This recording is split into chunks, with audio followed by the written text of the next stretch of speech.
Bonjour chers frères et sœurs et bon dimanche à tous. Aujourd'hui, Météo Politique ivoirienne voudrait parler de cette marche organisée le 29 mars 2026 contre l'invasion des Libanais. Nous savons que la Côte d'Ivoire, malheureusement, est conquise sur le plan économique par des Libanais qui commencent à avoir le contrôle de tout.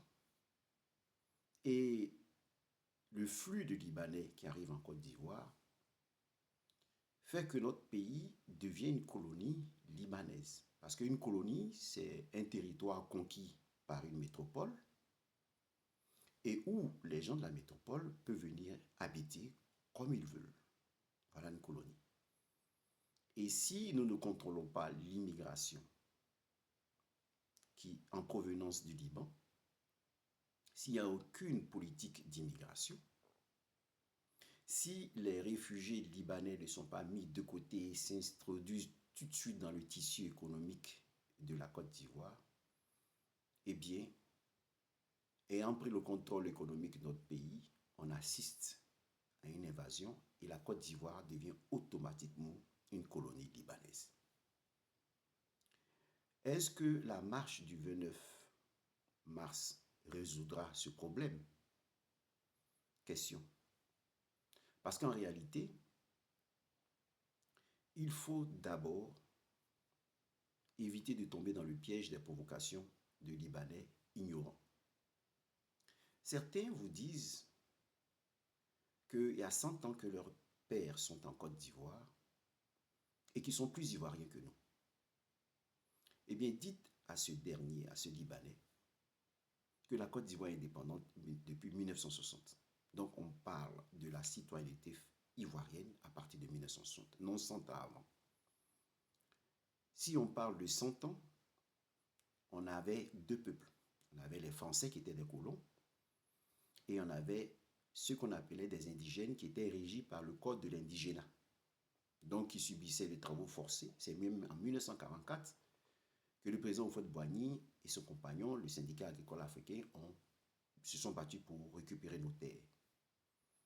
Donc, si ses parents sont venus 100 ans avant, ses parents étaient des colons français.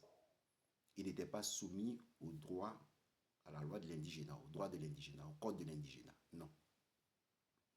Donc, ils n'étaient pas ivoiriens, ils ne sont pas plus ivoiriens que nous.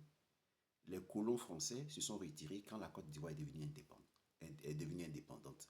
Ceux qui ont voulu prendre la nationalité ivoirienne l'ont prise, mais ceux qui ont voulu retourner sont retournés.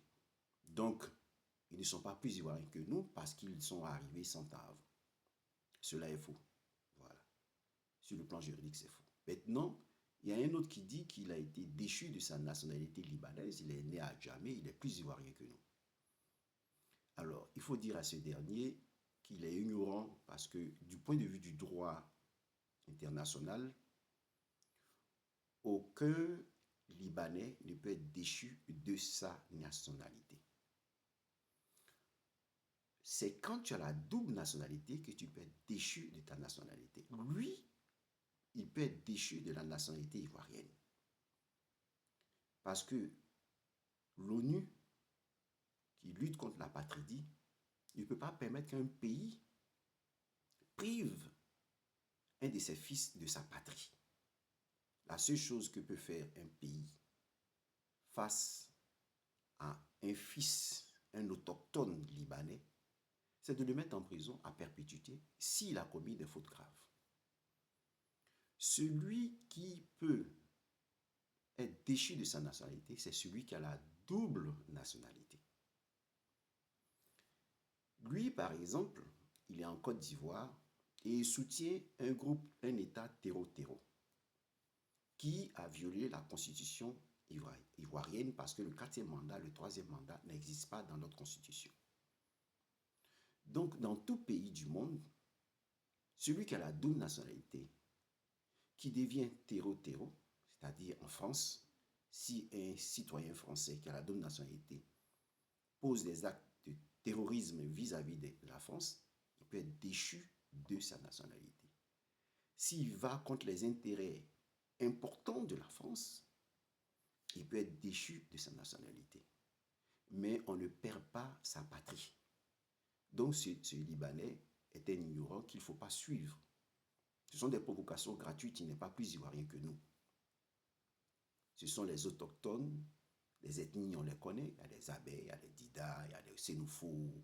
Ceux-là sont des autochtones.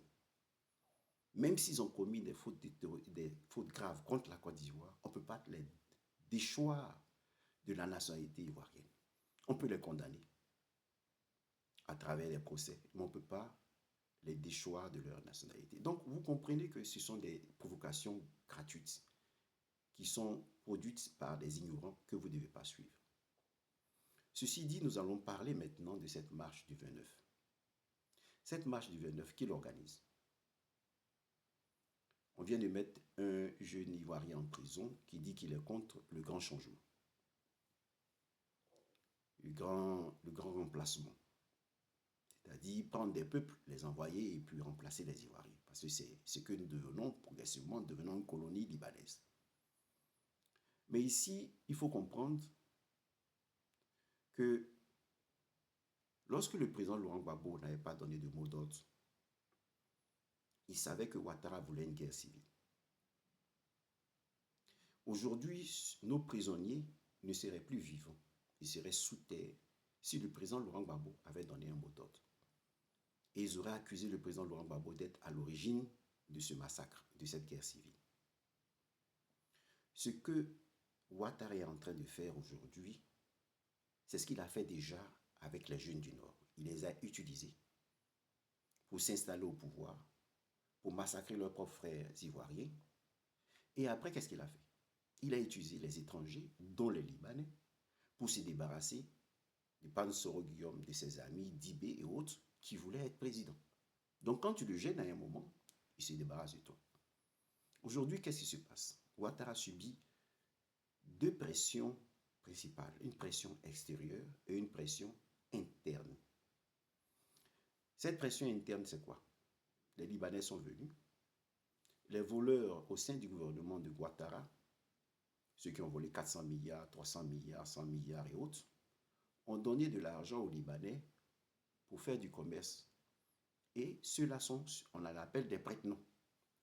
C'est-à-dire, ils signent des clauses secrètes, c'est-à-dire des choses pour dire c'est mes biens, ce sont mes biens. Donc si demain tu meurs, ça me revient. Et ces Libanais font le commerce à leur place. Vous voyez, ce sont comme des voleurs et des receleurs. Et voilà que les Libanais ont pris pratiquement tous les marchés, à tel point que même les Burkinabés qui sont en Côte d'Ivoire, qui sont pro-Ouattara, les Béninois, les Maliens qui sont pro-Ouattara se plaignent parce qu'ils ne peuvent plus faire du commerce. Parce que les Libanais ont tout pris. Les Français même s'en plaignent parce qu'ils ont tout pris. Ça, c'est la pression interne que subit Alassane Ouattara. Parce que les Libanais ont tout pris. Donc, ils viennent se plaindre discrètement à Ouattara pour dire on ne peut plus vendre à cause de ces personnes. La pression extérieure, c'est la guerre entre l'Iran, les États-Unis et Israël. Nous savons qu'il y a le groupe Hezbollah, à la fin là, qui combat Israël. Et nous savons que le groupe important de ces personnes en Côte d'Ivoire finance cette guerre. Donc comment Ouattara doit éviter le financement de cette guerre, puisqu'il dit qu'il est avec les Occidentaux, il est avec les États-Unis, il est avec la France. Comment il faut arrêter cela? Pour arrêter cela, il doit se débarrasser des Libanais qui sont en Côte d'Ivoire. Vous comprenez? Et donc, à ce niveau, Ouattara veut utiliser les Ivoiriens pour les amener à affronter les Libanais. Et les Libanais ignorants ne savent pas dans quoi ils sont, comme on dit en Côte d'Ivoire. Ils ne savent pas dans quoi ils sont. Mais ça, c'est la feuille de route de Ouattara qu'il a toujours utilisée. Il cogne les têtes et lui, il se lave les mains. Il crée des troubles et lui se lave les mains. Et il atteint ses objectifs. Donc, le conseil qu'il faut donner aux Ivoiriens, c'est de s'éloigner de cette marche du 29. Parce que les Ivoiriens qui seront à cette marche vont être mis en prison. Ceux qui sont pour Ouattara ne seront pas mis en prison. Et on va commencer par dire que les Ivoiriens sont xénophobes. Après nous avoir traité de xénophobes avec nos frères étrangers, xénophobes avec les jeunes du Nord, plutôt tribalistes avec les jeunes du Nord, xénophobes avec nos frères du Burkina, du Mali et autres. Aujourd'hui, on veut nous traiter de xénophobes avec les ressortissants libanais qui ne sont pas tous mauvais. Il faut le reconnaître, il y a des bons, il y a des mauvais. Et cela doit être réglé d'un point de vue juridique. Quelqu'un qui dit avoir été déchu de sa nationalité a dû commettre au Liban des choses graves. Mais il continue cela en Côte d'Ivoire quand ils organisent des groupes qui donnent 73 milliards à un gouvernement de terreau qui viole notre constitution. C'est-à-dire ils participent à un coup d'État en Côte d'Ivoire parce que le président Laurent Gbagbo a été clair. Ce n'est pas le fait de prendre des armes pour renverser un gouvernement qui dit que nous faisons un coup d'État. Un coup d'État constitutionnel est aussi un coup d'État.